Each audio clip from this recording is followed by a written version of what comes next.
Okay, so this is what I take with me every time I shoot. Whether it's a gritty London street shoot or a 6 a.m. car chase with my FX3 hanging out of the boot, this backpack goes with me everywhere. So let's not waste any more time and let's figure out what's in my camera bag in 2025. I ain't no rapper, I like money and I'm popping it.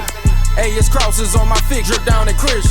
Starting to think these people's toes broke down, stand on business. Let's probably start with the backpack. So it's a Low Pro Fastback Pro BP 250 AW3. They couldn't made it any easier if they wanted to. This is the name of the backpack, and I mean, talking about it, it's a backpack. I don't know what you want me to tell you. I mean, it holds the gear, it holds the accessories, my camera is in place. I love it, it works. I needed a backpack, I saw one in the shop, I bought it. That's all I know about it. It works. But something more fun, and what I can actually talk about, is the beauty, the beast, the MacBook M4 Pro 16-inch.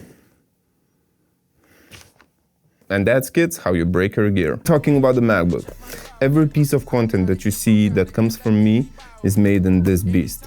I mean, it's an amazing laptop. It's M4 Pro chip, as I already mentioned. It's a base model, so it's 24 gigs of RAM, 512 gigs SSD, I believe.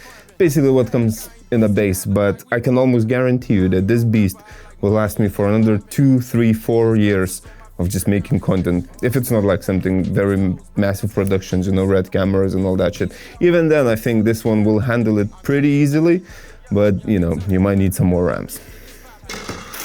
So the next piece I want to talk about is a gimbal. So this is my DJI RS4 gimbal, and I have a couple variations for it because I mainly use 7-inch monitors. I have a couple of options how I mount them. So if it's a vertical shoot, I use side handles and I mount my monitor on the side vertically. Now if it's a horizontal shoot, I use a top handle that comes in front and I mount my monitor on top of it. Now the reason for it, it's simply because of the HDMI cable. If it's a vertical shoot and the monitor is vertical, it's very easy and it's very close to the HDMI ports on the camera and on the monitor, so there is no stretch. If it's a horizontal shoot, there is some stretch, but again, it's more comfortable, and also 7-inch monitor does not fit on a side if you want to mount it on top of a side handle, because the gimbal will get stuck on the side of the monitor, unfortunately. Okay, so the next and most important piece in this backpack has to be the camera. I am using FX3 with a Tamron 28-75 2.8 G2 lens. It's a second generation lens, basically faster autofocus. And this is my everyday beast. That's what I'm filming 99% of my content. At the moment, I'm filming this video with an oldie but goldie A7 III camera. But yeah, FX3 is basically a powerhouse. I don't need much more from the camera at the moment. I'm sure I'll get there. At the moment, I'm more than happy with FX3. And the Tamron lens, why I chose it? Because I got it cheap, way cheaper than you think. But also because, I don't know, I just trust it. Tamron is great. I did some testing between Sigma, Tamron and G Masters. Of course, G Master is the sharpest, but the sharpness doesn't justify spending $1,000, well, over $1,000 in my situation, extra, just to get that little bit of sharpness. So I'm happy with the Tamron 28-75. I think it's great lens, it's fast, it reacts quickly, it has a custom button that you can program it, you know, I have mine on manual and autofocus. And yeah, just a nice little bit of kit. Another lens that I'm carrying in my backpack, and this is a new add-on, is a Siri Night Walker 75mm t1.2. It is APS-C lens, so on a full frame camera this is equivalent to like 105mm, but the 1.2 aperture, the amount of light that you can get into this lens is crazy. Really is. First impressions are great. It's a very solid metal build. The rings are extremely easy to turn. They're amazing, to be honest. And yeah, I do need to buy a focus puller, then I'll probably use it way more often. But so far, it's a great lens and we might talk about it on another video. Alrighty then. So the next up is a monitor. I am using LH7P by Portkeys. It's a 7-inch monitor. And you know what, it's amazing, honestly. The best thing about this monitor is that you can control your camera within, which means you connect your camera with the Wi-Fi and you control aperture, shutter speed, white balance, focus area, everything on this monitor through the touchscreen. And you know what? Since I started using it, this was my everyday thing. I never control my camera through camera anymore. If I have a monitor on, I will always be controlling my camera throughout the monitor. So it's an amazing budget monitor. I can recommend that to everyone. However, I do have another one that I'm filming on at the moment and looking at. I will be making a video about that very shortly, so keep your eyes peeled. It's another very good monitor, and it's a budget-friendly monitor as well. I really thought I was used to talking in front of the camera, you know, doing some stories on Instagram and shit, but making YouTube videos is extremely fucking hard, so don't get it twisted, guys. Talking in front of the camera for a long period of time, exhausting. Okay, let's get to it. My next piece of gear is a newer V-mount battery. So it's a 90 watt or 99 watt, one of them, battery. And this is mainly used for my handheld rig, but I can also use it as a power bank. So, you know, I can charge my phone because it has USB-C, it has USB-A, it has 8 volt, 12 volt, and it has D-tap. So I can basically power up anything I want. It's a good little battery for me to get my handheld rig powered up, which is my camera and the monitor. This lasts me around 5 good hours of shooting, and I do not turn my camera off at all, because when you sync it with the monitor, you want to keep it on, because then if you turn it off, you have to sync it again, blah, blah, blah.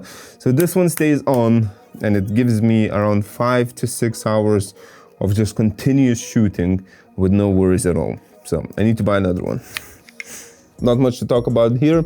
It's a V-mount for the battery. Next up, we have the ND filter. So this ND filter is for the Tamron lens. It is ND2 to ND32. It's a KNF concept. I believe it's Nano X series. It's one of the cheaper ND filters. However, it does the job very well. Even when I stack the filters, I have my ND and then I have my matte box for the black mist filter. And the quality is just great.